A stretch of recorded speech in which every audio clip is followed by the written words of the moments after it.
Hello, everybody. I'm George Williams. I am the Next Search Catalog Coordinator at Northeast Kansas Library System in Lawrence, Kansas. I'm Christopher Brannon with the Coeur d'Alene Public Library and the Cooperative Information Network. It's good to see you here, George.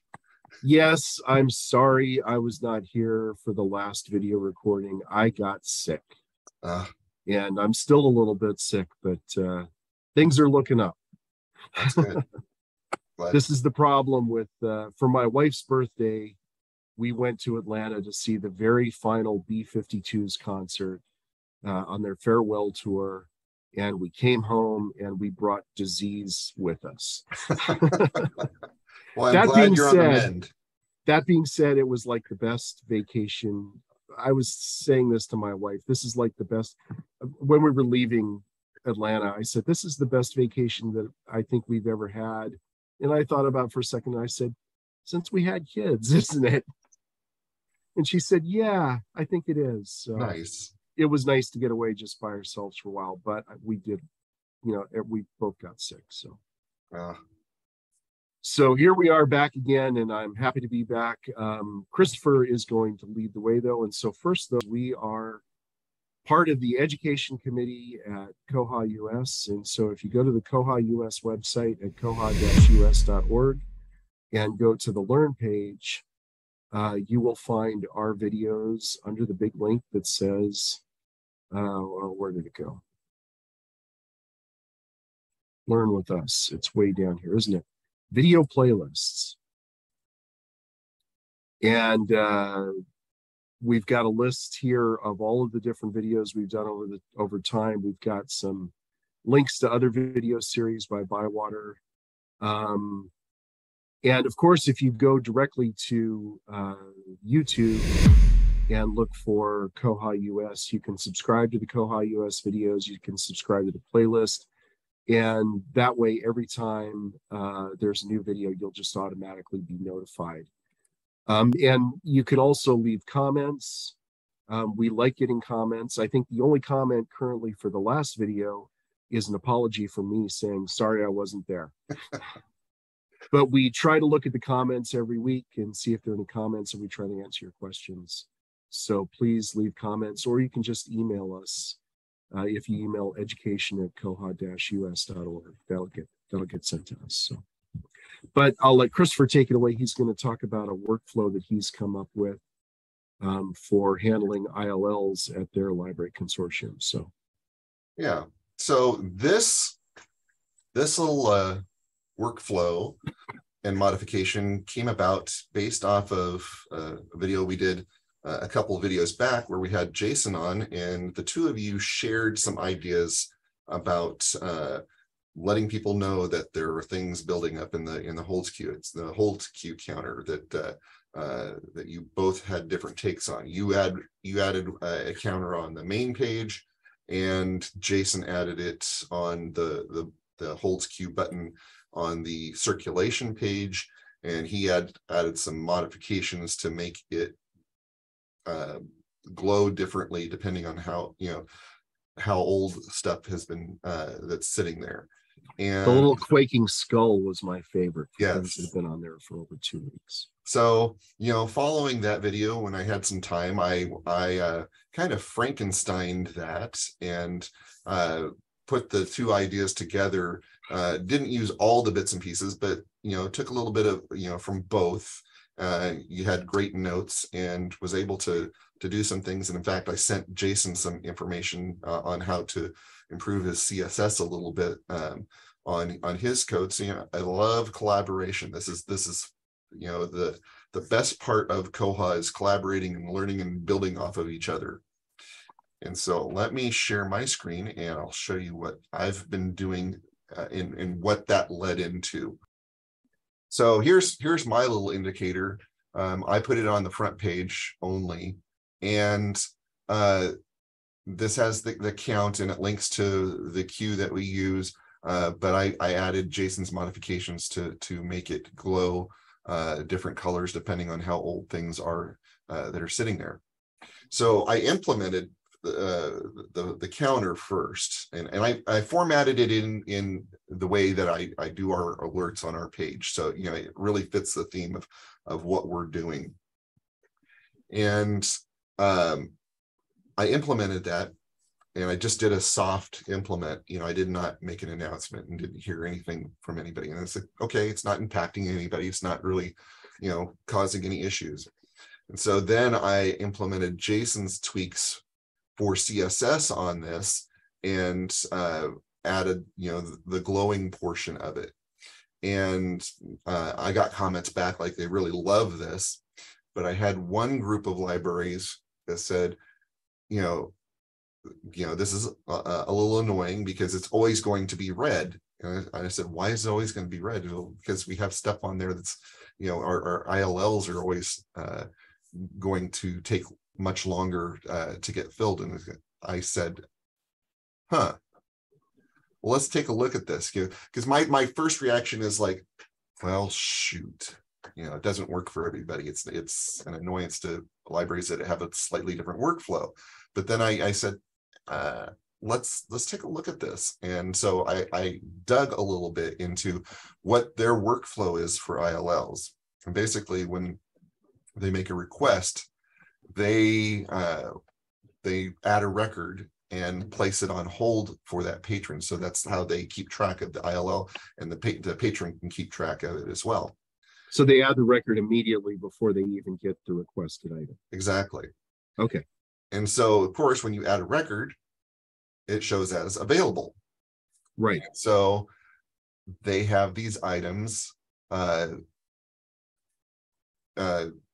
showing as available, and the holds queue says, hey, these items are available, fill them.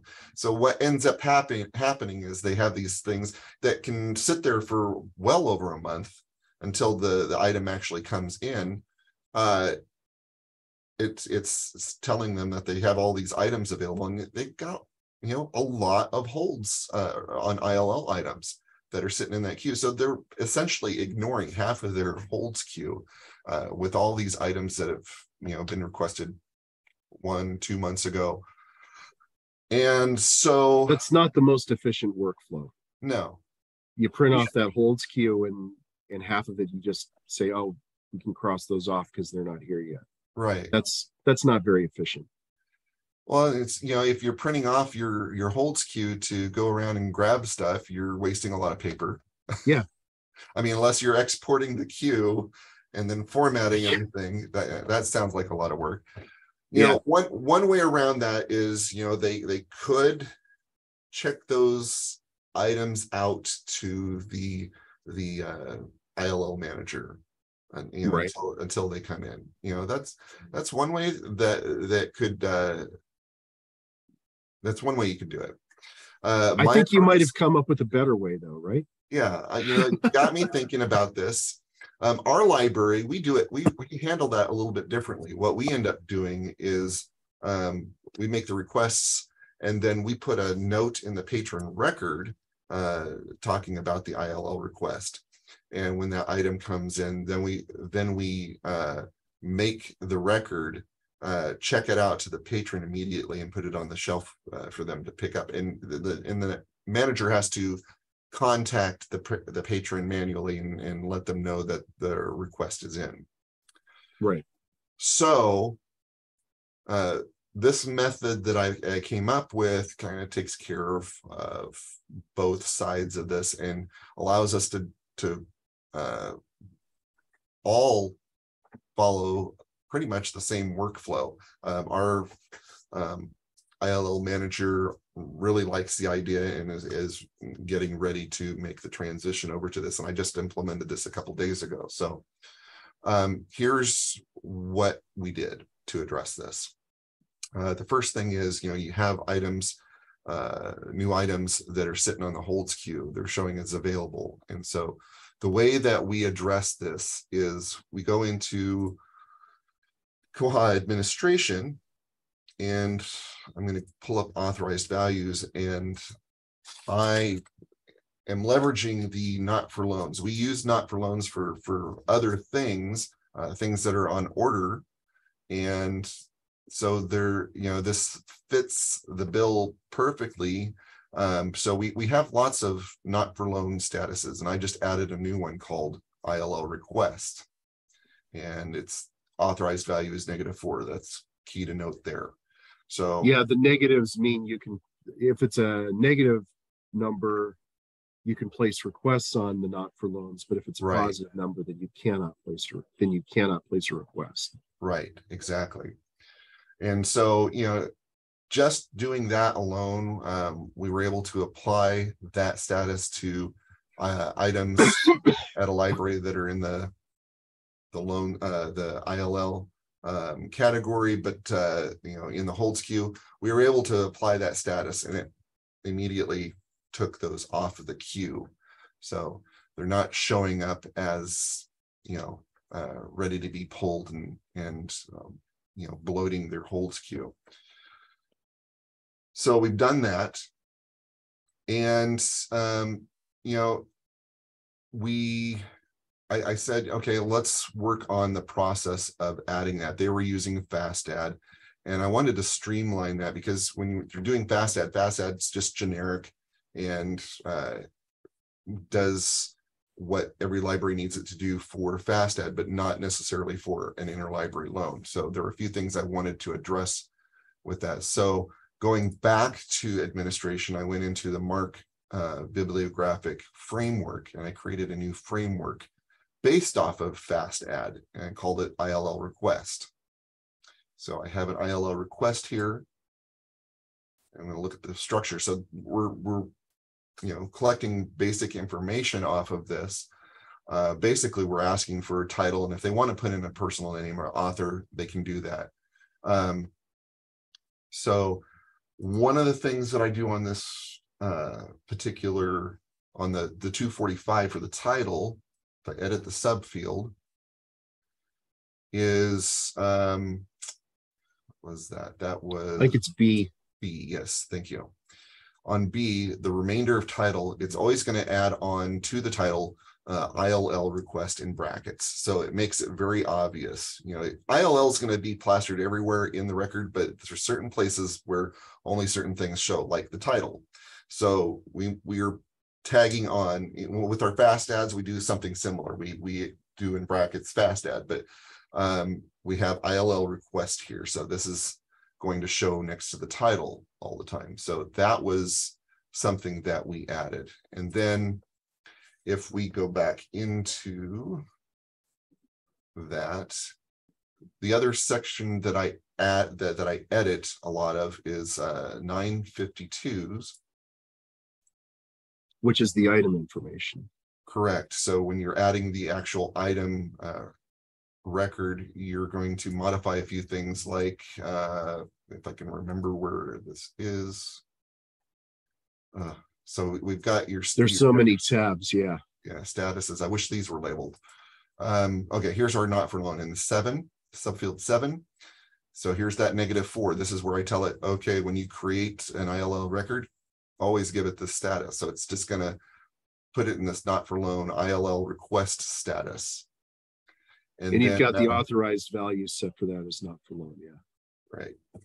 And then we have a location. I didn't show the location, but we have a shelving location. I think location is E. C.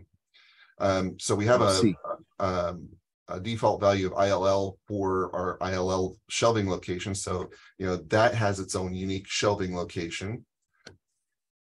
And then another one we have is the subfield Y, and we give it a default value of ILL, which is, we're using the item type as our loan period. And so we create a rule for that loan period where that item can't be renewed. There are certain restrictions on that, and only one hold can be placed. We're never going to have more than a hold on an ILL. So we allow one hold on it. So the framework provides most of the quick workflow mechanism that we need in order to add a new record for this particular task. There are couple other modifications that I made.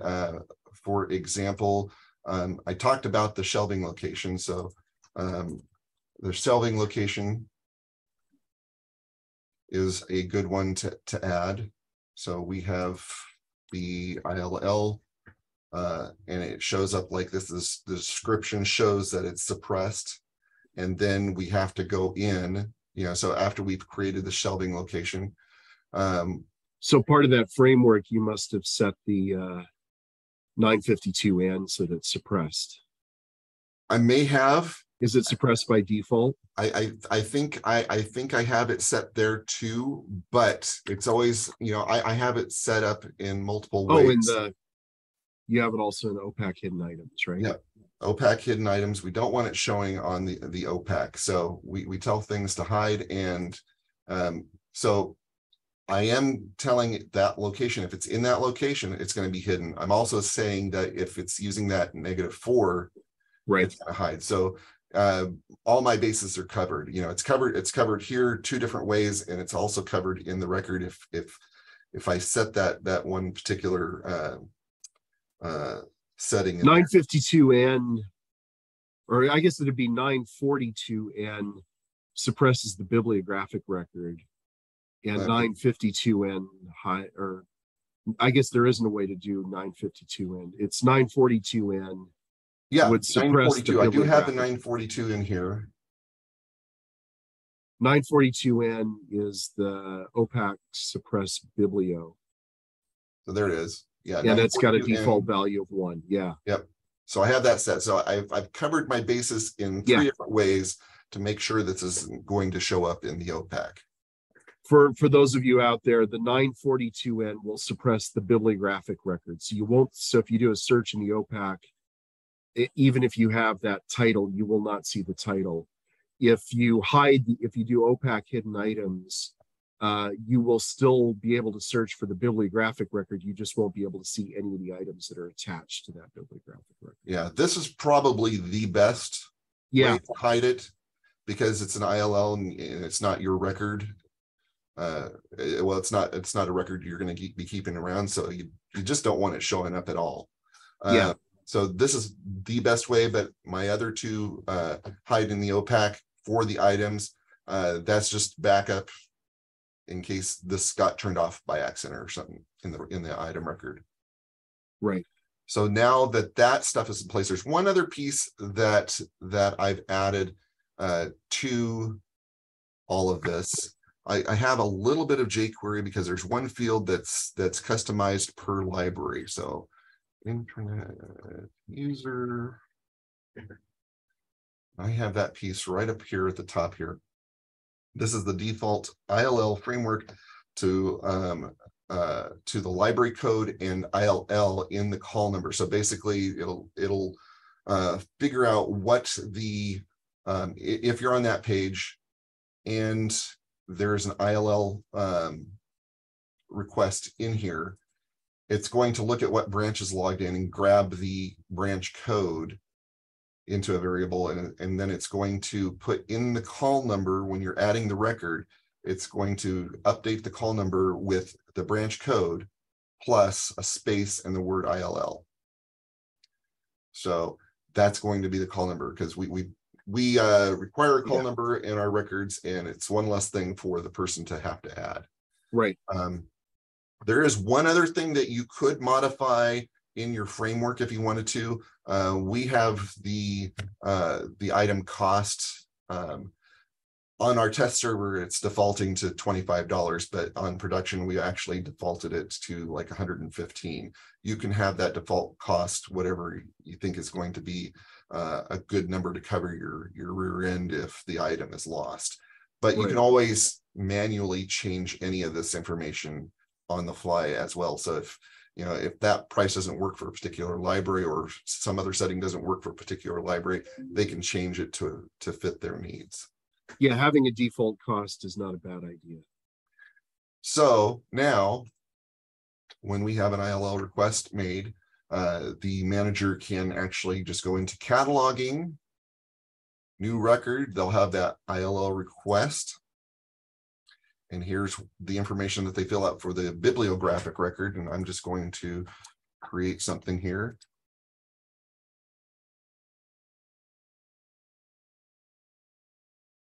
And here's I think I've read that title.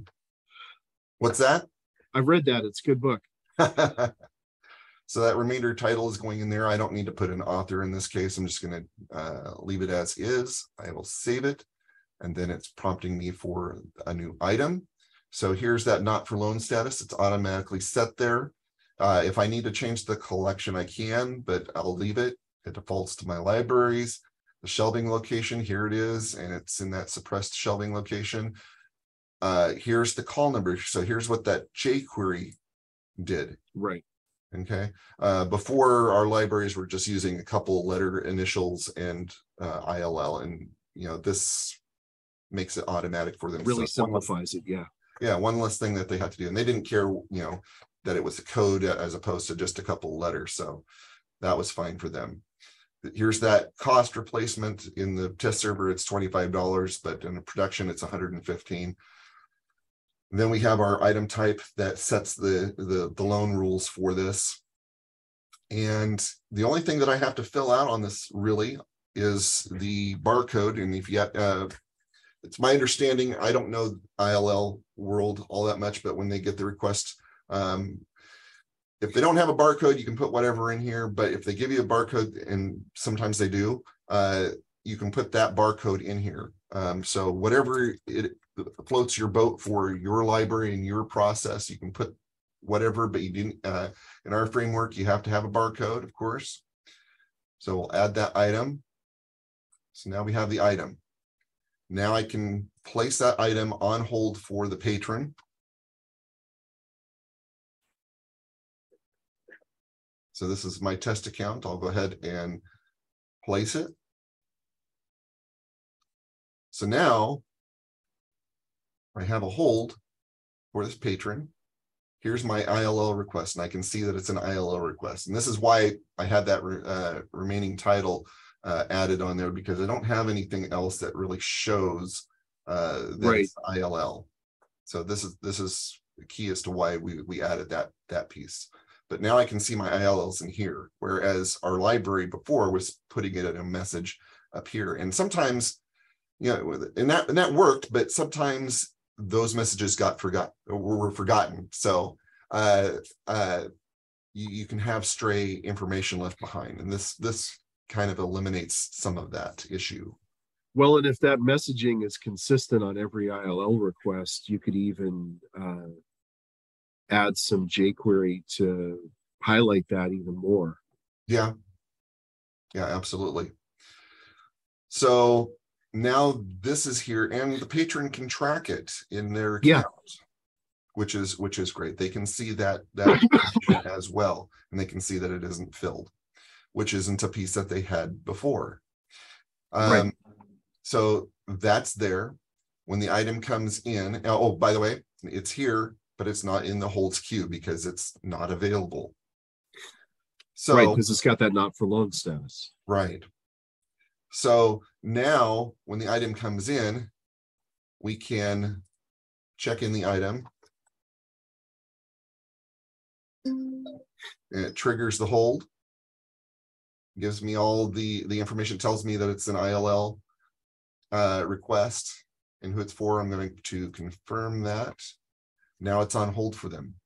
Now, depending on your library, our library wants to make sure, okay, first of all, this sent out a notice where the manager would normally have to contact the person manually. Now they're getting a hold notification on it, which is great. But we have one more step to do for, at least for our library. The time that it sits on the shelf waiting for them to pick it up is counting against the loan time that we have from the loaning library. Right. So we go ahead and check that item out to the patron. So we can go to that item, go to that patron, and go ahead and check it out. And because it's a not for loan, it's confirming. So yeah, you have to confirm on that one. but now it is checked out to the patron. It's off their holds. It's in their checkout details and ready for them to pick up. Cool. And then when the item comes back, it's checked in. It will tell you that this item is ILL, and it'll show down here that it's an ILL. And if that's enough for your library to pick up on and say, hey, this goes to the manager, great. There's some things that can be tweaked about that, but when you get that item, I'll show you the things that you can tweak about how it shows up here. Actually, let's go take a look at that now before we go through getting rid of the record. Right. So, in your admin under item types, if you're doing it like us, and our item types are, we have a specific item type for the interlibrary loan. You can specify how that is treated on check-in. Here's our fast ads. We have a much more robust message for our fast ads. And what I can do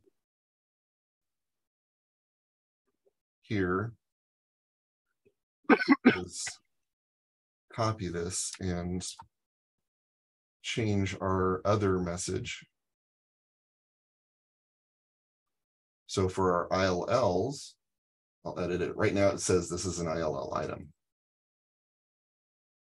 And I can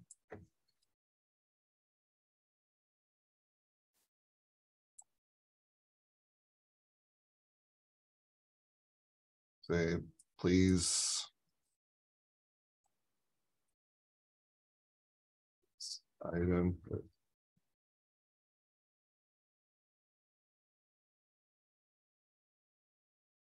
And you can clean it up. I've got all these asterisks. Let's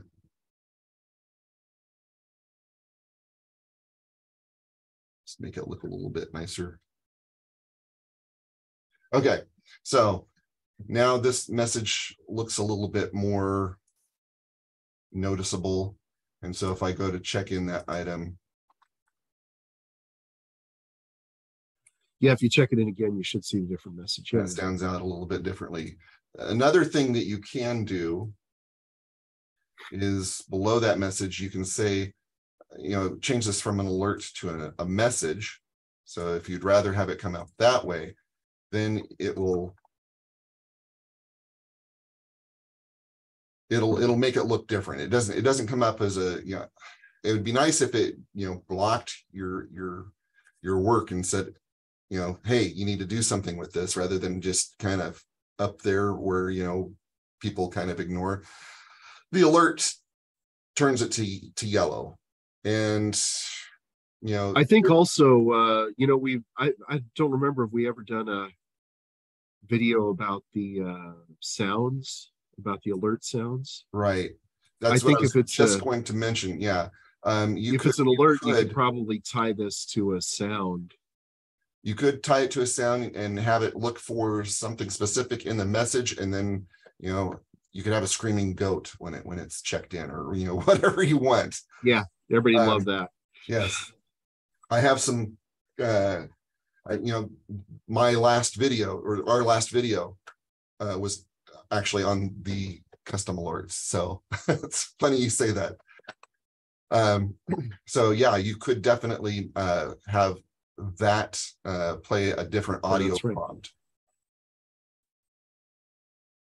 So I watched our last video and I wasn't in it, so I didn't pay close enough attention. I do remember that now, though. Well, okay. So the item comes in, however you choose to alert the staff that this is an ILL. Great, it gets in the hands of the ILL manager, and they can go into that item, and because it's checked in, it is ready to be deleted. So they can delete all the items and delete the record and send that item on its merry way. I think this is a great workflow. It would solve a lot of problems for some of our libraries. Like I was telling you before we started recording, some of our libraries are very small and they only do like maybe 10 ILLs a year, and they track everything just in a separate, outside of the ILS. They track it all like in a notebook or a spreadsheet or something.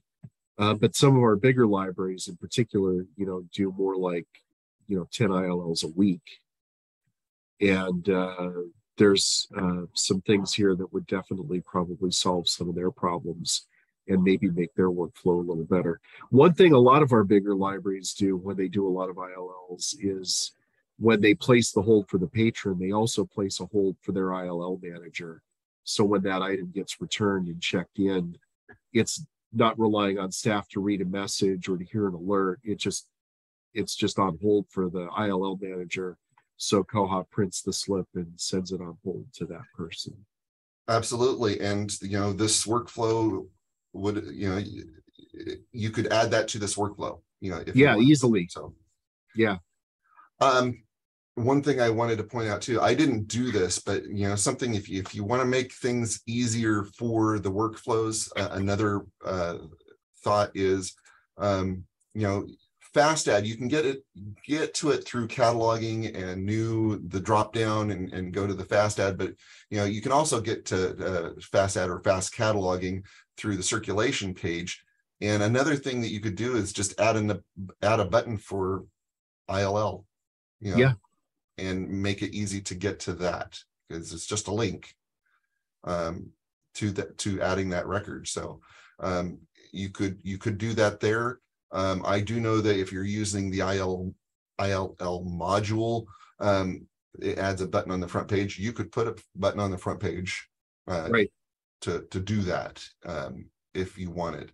Whatever makes your workflow easier. That's why I did that framework. I just wanted to make it easy for people to do this stuff and not have to fill out a ton of stuff just to get the process done for a request. So I think the one thing about the framework that would make it more complicated in our system is that our libraries that do catalog their ILL items, they generally use the fast add framework to do that, because the fast add framework, you don't have to have full cataloging permissions to use that framework.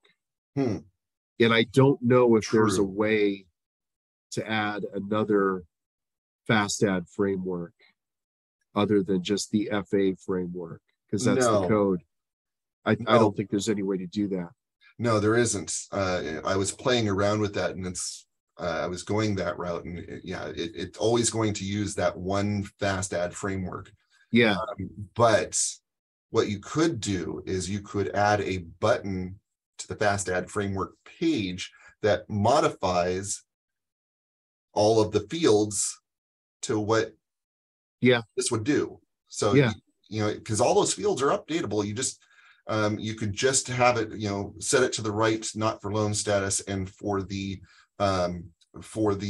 shelving location and whatever item type it needs to be at, so you could do all that stuff and also set it for your go ahead and set up your price and your call number, all that kind of stuff. So you could do that. You could do a variation of this. Right. Well, I look forward to thinking up ways to change this and make it work for some of our libraries, because there's a lot of good ideas here. So I really appreciate this video. And hopefully there are plenty of other people that will appreciate it and send us some comments. Tell us if you like it. If you've got other ideas that fit in, or if there's anything that we can clarify, please let us know. Here's the thing too. I would love to get some comments on this particular video, because I would like to learn more about other libraries' workflows. I don't think that there's enough information out there about people's workflows on ILL. It would be great to see, does this work? What do you do? Do you have something else that you do that might work better? That kind of thing. I was investigating the ILL module before I went into any of this. And unfortunately, the ILL module works with communicating between particular libraries or entities right now. It doesn't, my research is not concluded on this because I'm still trying to get some information about this. You know, it would be great if the ILL module allowed you to just manually enter in stuff, and it made this process, you know, even more refined and quick, you know, adding items, removing items, you know, keeping them off the holds queue, but still making things, you know, notifying people and keeping, you know, that process really streamlined. Yeah. I think there, you know, I was in my research, I was finding out that there are some back-end things that one of them might, it's like something called Freeform that one of the other countries put together might do it, but I'm trying to find out if that actually is a thing that we can use and leverage and kind of do what we do here. But I'm you know, I'm still trying to gather that information. Cool. All right. Well, thank you. Thanks for watching, everybody. Yep. And we'll see you again in 2 weeks.